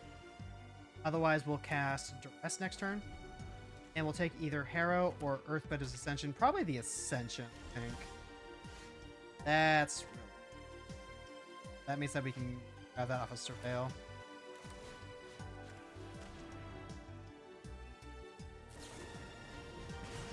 Yep, they bolt the thing. That's fine. We can get that back with Tombstone. Target creature you control explores. You can play additional. Earthbender Ascension is literally just a basic Arrow will grab 2, but it costs a stack. Yeah, just grab the apprentices. Raise the Draugr. We're gonna save that because again we can get Boomerang back with 2, which will play out if we don't hit a land. What's the difference between aggro and decks that want to reanimate? So the primary difference is the thing that you're reanimating, right? If you're playing a reanimator deck like Kalia that wants to discard something huge like a Grizzlebrand and then just like put that into play and then win, as opposed to literally just spamming bodies onto the board in order to build a board presence faster than what the other player can. That is the difference, right? Like Captain Brass, that is a card that does reanimate, but it's not looking to reanimate these absolutely massive pirates. It's just looking to make things as big and quick and as possible, and they're getting rid of the thing that lets... I can Arcane Signet here. I can also play Madam Hydra. I'll play Madam Hydra. Then I won't attack with the Tombstone. That's too easy of a trade for them.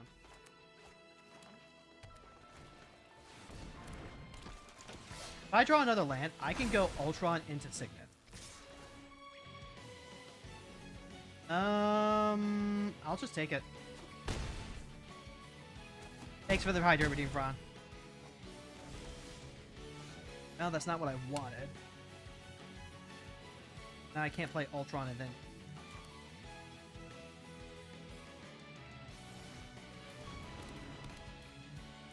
But I do get to play 2 of these things in it.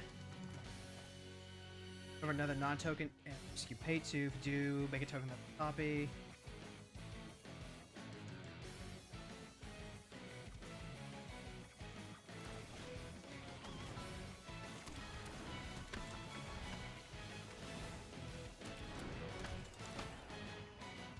Villainous Hideout. I think I'd leave that on top because I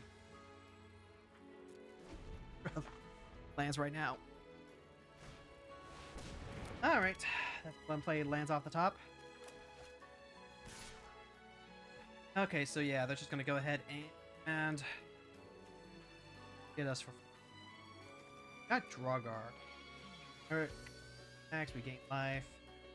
There's whenever you gain life, surveil 1. I'm fine just blocking here, right? Fine, just...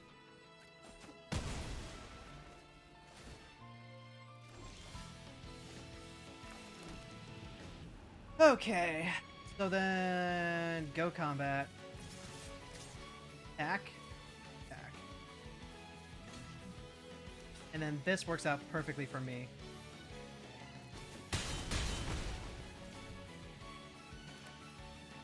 Oh, Three Tree City actually just like makes more mana now, huh? I didn't even think about that. Means it would make 5, which means I actually want to go Ultron first. Alright, Three Tree City's actually doing the thing that's in the deck to do.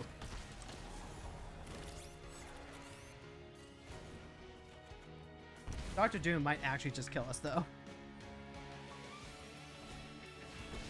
While Beckett Brass would want to be playing cheap pirates, try to get things in quickly. Yeah, yeah. Alright. And... Double Strike, Vigilance, Haste. Doesn't gain Indestructible. So... Yeah, jump there.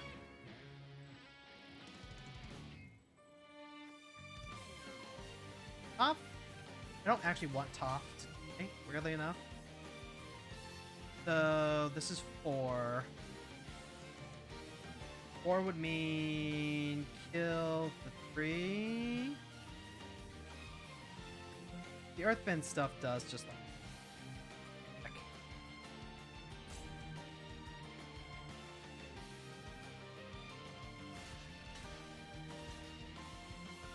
This is an artifact creature, so this still protects Doom. And I still have enough to take out Nissa on the backswing.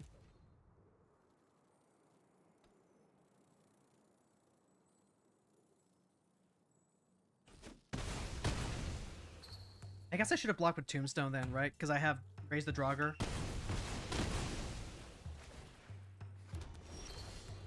Yeah, I still have, like, Raise the Draugr. Boomerang.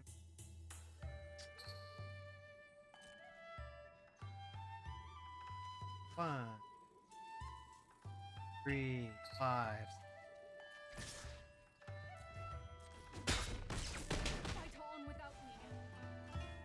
Then here's a swamp. Here's make 1, 2. No! Don't do it like that, you mother hecking. Trying to use my villain hideout.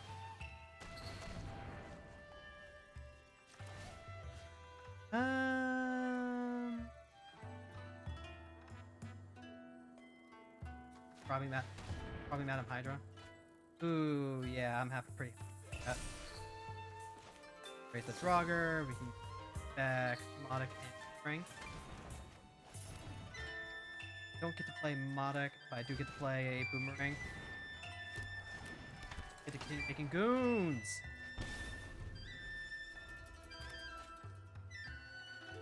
They can spend their mana on the Restless Ridge. Scoot Swarm does nothing against Modic. Thank God. It's hard to choose one. That's why you just gotta do it. You just gotta build both and try both, right? Like, you can even build the same deck and then just try different versions of grass on top and see what works best for you.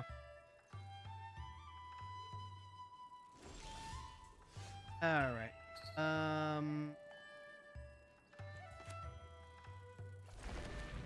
Let's just go... Actually, this one's free. Yeah, this one's free.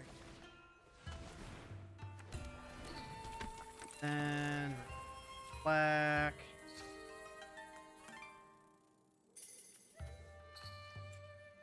Black, I think.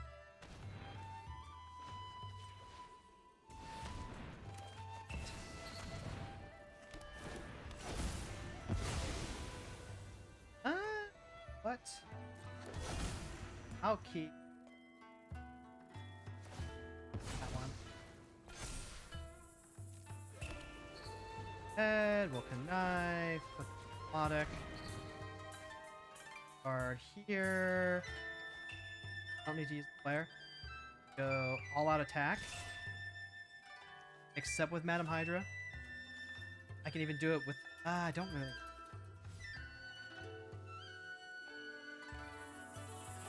That just lets them replay Toph. Yeah, if we just do it like...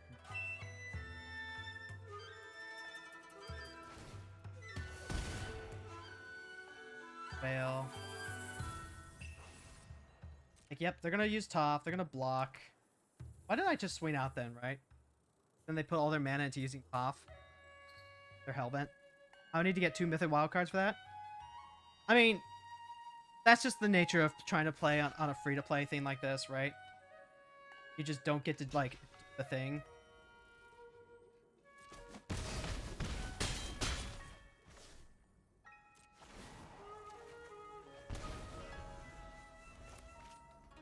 At least not for free. If you do your dailies, kind of like what I do during stream, if you just do your dailies, typically get enough gold in about a week to... open some packs, and you want to be opening packs from the current standard set because that's usually what the current seasonal pass is. You just get those packs, You get 10 packs, and you get a gold pack. The gold pack helps you build out your collection. And then as you're opening packs, have the chance to get the extra mythic wild cards, right? And then, when you're ready to try a commander out, that's when you can go ahead and cash those in. And unfortunately, it's not pleasant, honestly. It's kind of hostile to new players. It's a criticism that I've had of Arena for a long time.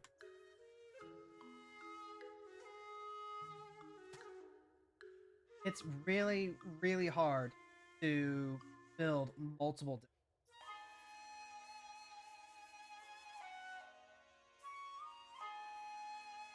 It's really hard to build multiple decks in Arena when you're a new player because you just don't have the resources to do everything.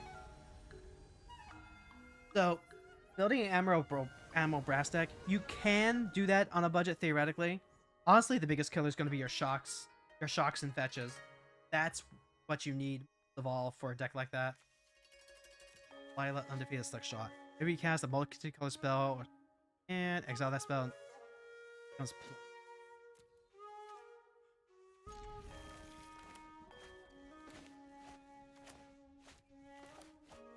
Turn 1 Thoughtseize. Sludgy's Thirst is unfortunately not doing the job that it used for us, so I might have to swap that up.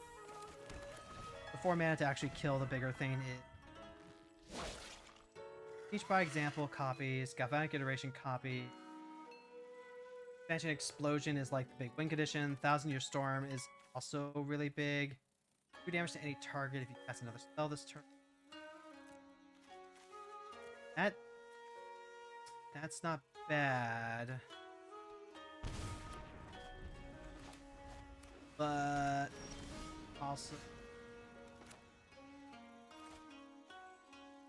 Villain, Hydra. And we can go Heirloom next turn.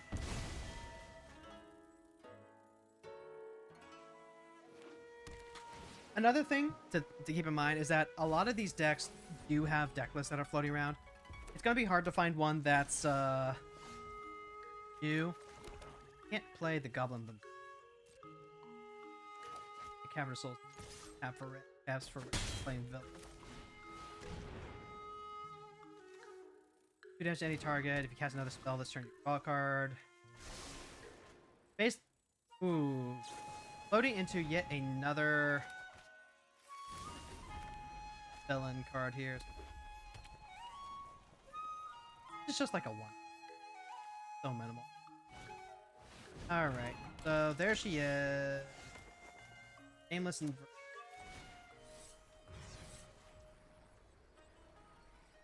Oh, I can't use this to cast non-creatures.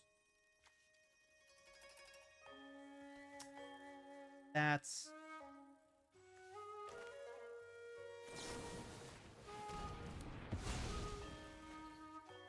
That is, definitely a real cost. That's considering I can't. The Heirloom to cast non-creatures. Badge. Guess I'll play the Faceless Agent. Use that to float into another Hydra card. I don't want to play out Madam Hydra just yet. That's not quite what I was thinking, but sure. This doesn't let me cast... I think that's red, right? Yeah.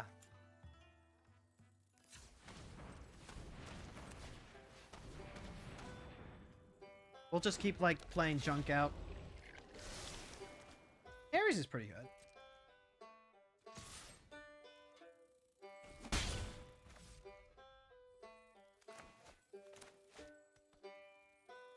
I mean, we'll get there just from, like, punching things out if we need. Deals damage target to creature equal to the number of instants and sorceries you own in exile. So right now that is, like, plenty. We're gonna draw. Kill the Faceless Agent, but and then they get the draw card, but I also got the draw card. Not ideal, not perfect, but then the Carnage gets to come down. Hell yeah, I actually just get to play Carnage now, and I get to play Faceless Agent off that. Oh, they chose not to discard a card to ill-timed explosion. Makes sense to me. Here's that mountain. Now I've got 3, 4, 5, 6. Now I get to actually go... Use Carnage, play Carnage, get back Faceless Agent, that gets a card too. Now this will sacrifice itself when it deals damage. I'll have some opportunity to do Goblin Bombardment if I hold full control and retain priority. That's single target, that's copy. We're just trying to play good old-fashioned tempo down. Not even like tempo beat down, but just like beat. Whenever an attacking creature controlled dies, though. Yo, that's actually pretty sick. Now I can play Ares. And then if it dies while it's attacking, oh, that's pretty cool. 3, 4, 5, 6, 7.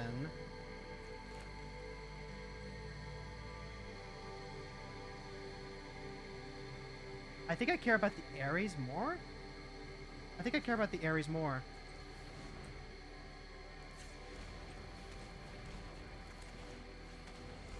Like, if they counter Madam Hydra, that's great. But now Ares can't be dealt damage. So watch what happens. I don't even have to do it anymore.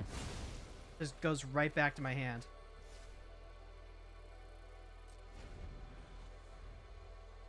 I've still got this Goblin Bombardment to convert a bunch of damage.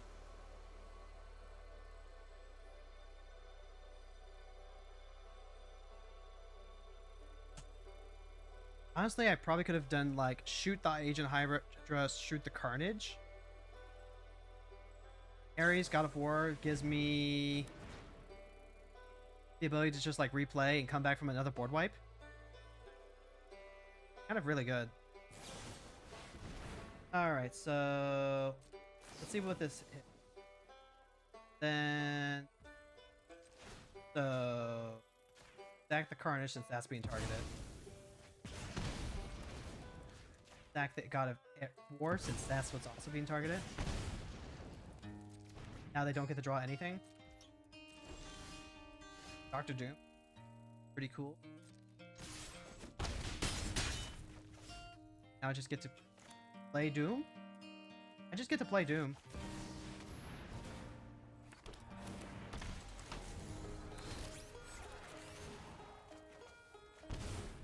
Actually, hold on. I just realized I've got lethal here. While that's on the stack, let's go ahead and stack.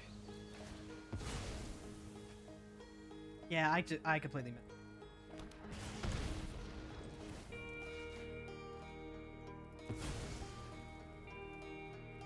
Whoopsie daisy. That is on me. But also, like, it was what? This game and then maybe a game before. We're at 3 life. They can go ahead. Okay, they searched for a shock just so that way we wouldn't spend all that time clicking. That's probably the closest we've gotten to.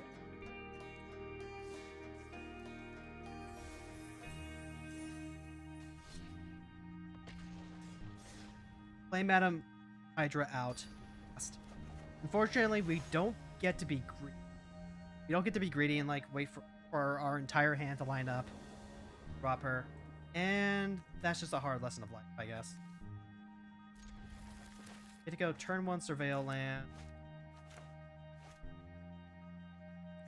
To play Jet Medallion turn 2 or Hammerhead. One of the two. I don't mind playing Jet Medallion first. We're up against Miles Morales, by the way. This is going to be a Hardened Scales deck.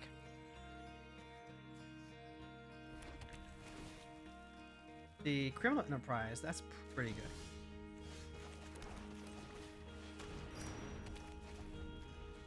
Now we can actually go Villainous Hideout, Signet into Enterprise.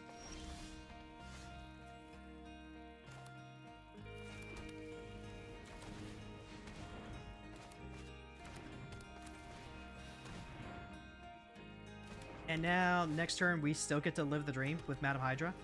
This is the sequencing I keep imagining in my head. Spectacular Spider-Man. This is not actually like a Hardened Scales deck, maybe? I guess it could still be one. Origin of Spider-Man. Put a counter on creatures. Target creature can't block. Target creature you control gains double strike until...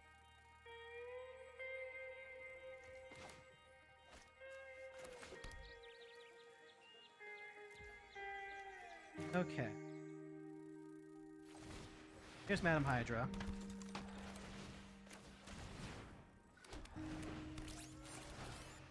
Now we have a bunch of goon.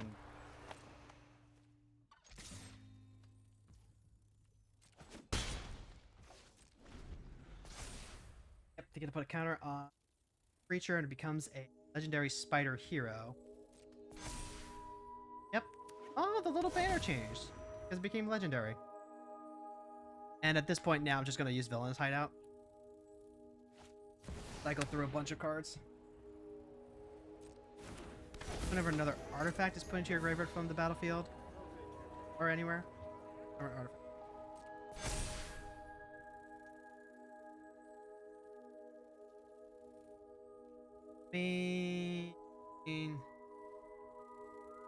So they still don't have like fantastic attacks. They can make Parker jump. Ite could also do stuff. This can just like remove counters to make it so that my cards can't block. But also, I think we can... Okay. Well, do it. God, every time with it. Every time.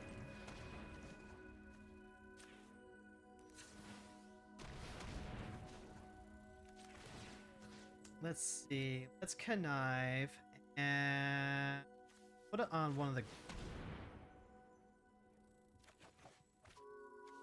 Definitely don't need the Caverner's.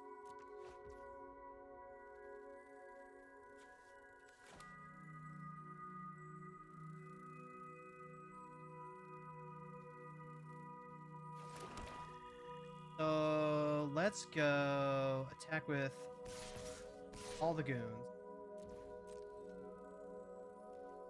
They can go ahead and get the take the free double block. Sacrifice that goon. The hammerhead.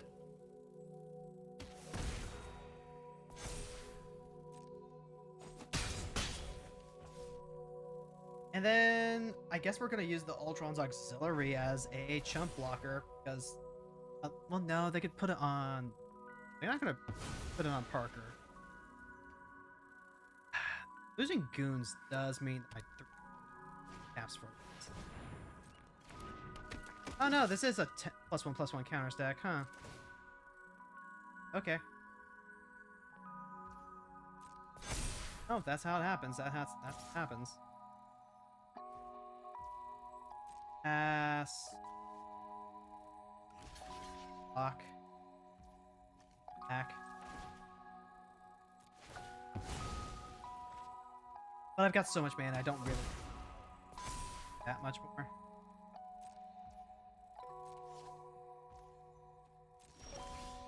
Okay, swarm of bees. That's not bad.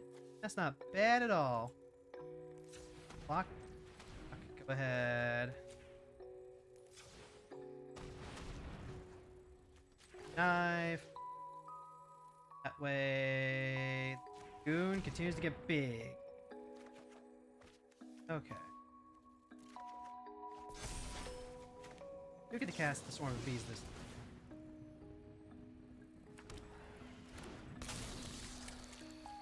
Go to combat, attack for 3. Attacks for 4. Attack for 4. Pushing.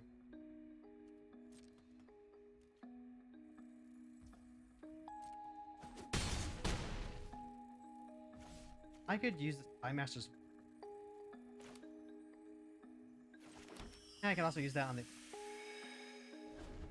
I can use that on the backswing. As long as like there isn't some crazy fight or overrun spell that they hit, right? Right. The next red or green creature you can cast is without paying its mana cost. Might just be dead, chat. Oh, it's just Cammy the Whisperer. Oops, okay. Put 3 1/1 counters on target creature. Choose target creature. Double its power and Gotcha. Also, I've got Swarm. Yeah, X is the number of creatures that died this turn. Put a counter on Miles. He gains X-proof and becomes colorless. Attack double the number of each kind of counter each spider and legendary. Not ideal. Okay. Okay. I might. Yeah. So like. Yeah, I think I need that. Sacrifice this. I need to buy Master's Vault here.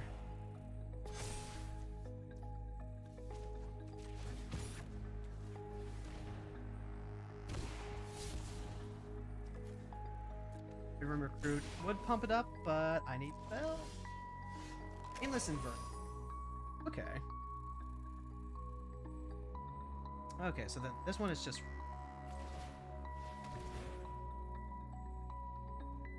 free. We're gonna have to push through with like literally everything. Oh, if I discard this super adapt toy, have any? Got this name.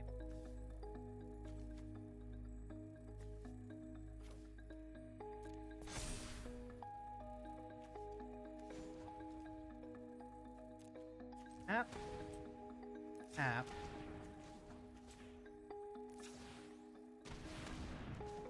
And we're gonna dive. Dragoon. Knight's Whisper. That is so tempting, isn't it? Yeah.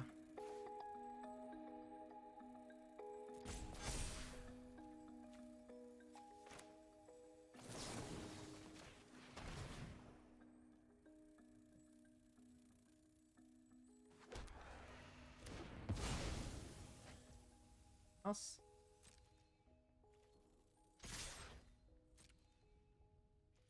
Like 6, 7, 8, and then Criminal Enterprise means that we should get the East win.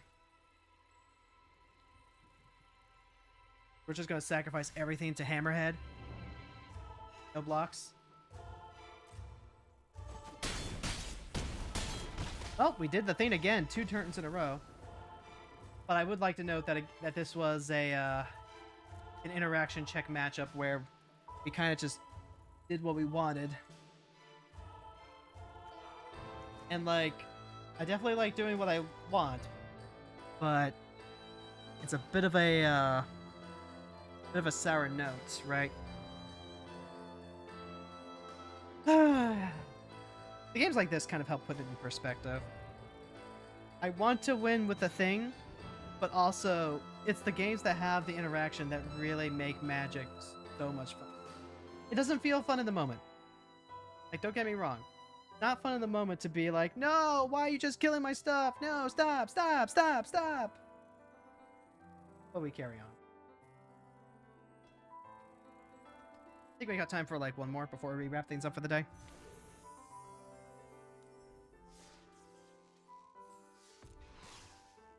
Melodic Evil Intellect. Whenever you draw your second card each turn, target opponent sacrifices 8. That would definitely be a boon for the deck, wouldn't it? If we're spending enough time conniving and redrawing, this actually works as the action. But it's also just really slow if they happen to be deck. I can't imagine a scenario where I get to play Modic and then draw a card in the same turn. Unless I happen to have the Baron. It would have to be that. It would have to be that exact sequence.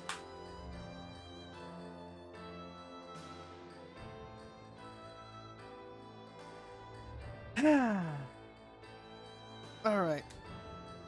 one last one, and then we'll wrap it up. Even if we get blown out of the water. I think that this is a deck that I'm going to have to keep tinkering with off stream if I want to make it work. I would like to get better at playing these decks on stream while we're working out the kinks. But that takes so much more patience than what I currently have for it.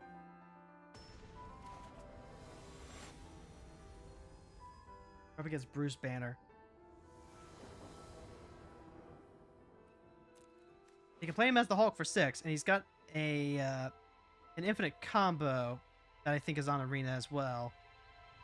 Whenever he's dealt damage, he gets a counter, and then if he's attacking, untap him, and there's a combat phase after this phase. Yeah, I'm pretty sure there's one like that. Scared Animosity has a top end. Red Room Recruit to help us go farther beyond. I don't like how slow this hand is. This should be better. And not just because it's got some action. Go ahead, we can play the Boomerang. Ragavan. Alright, if they have like early interaction, I don't know that there was anything I could do about that. I'm going to try and make them use their removal. They get to play, they get to attack with Ragavan, they get a treasure, but like, it's not going to be the worst thing that they do. Looks like they are going for like big T. So, what do I want to do? I can play the Criminal Enterprise. I can make a 2-1 that trades with Ragavan as well. I would have to sacrifice my Boomerang for that. Not hitting that third land sucks. I want to hold on to this Bloodchief's Thirst for later.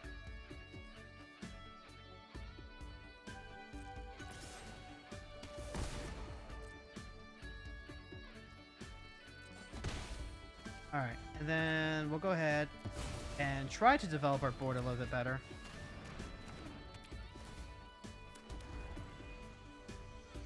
Criminal Enterprise might help out a little bit with that. If we can combine it with the Goblin Bombardment, great.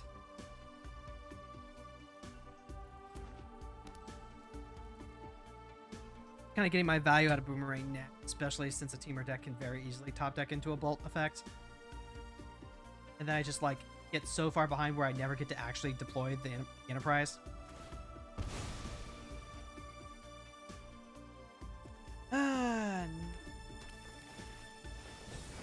Okay, where are we? Zone Guard.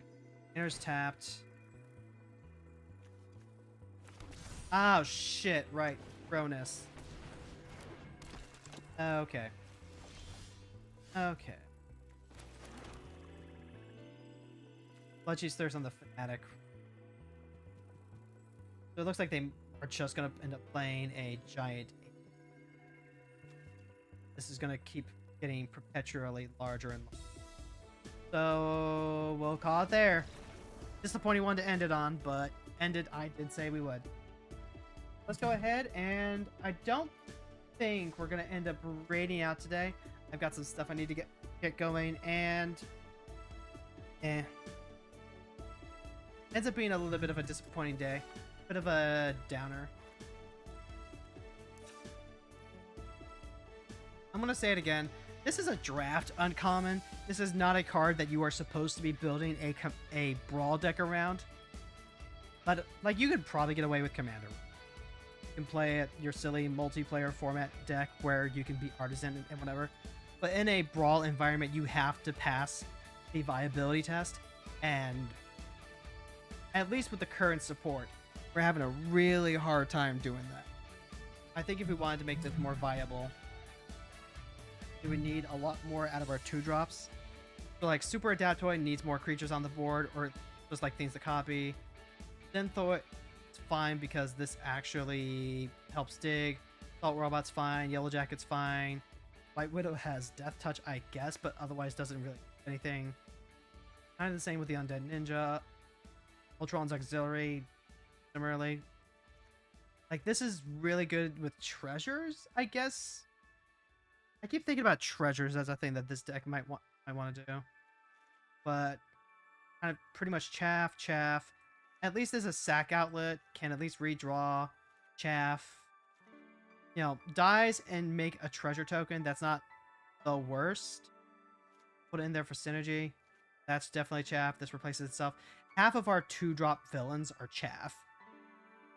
And if you want to go into that further, Ultron typically does some stuff, but not doing enough.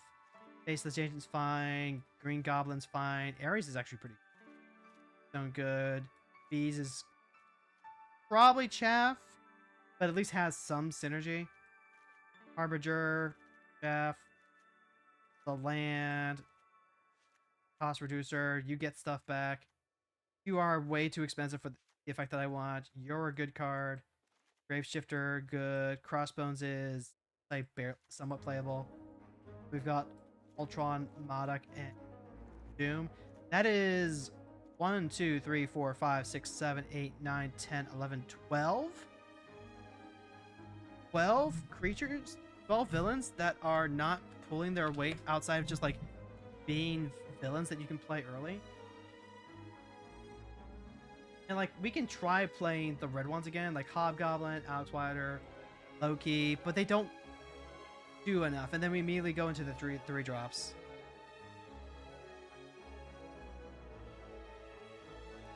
You can take a look here. Got Changeling Outcast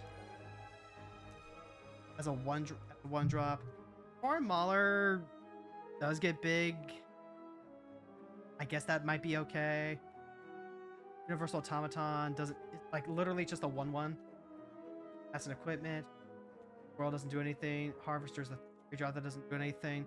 Like the quality is just not there. So I'm not going to delete this deck. I am going to just shelve it for the time being. I think this gives a very clear idea of like the power level this is having trouble with. New commanders always get a...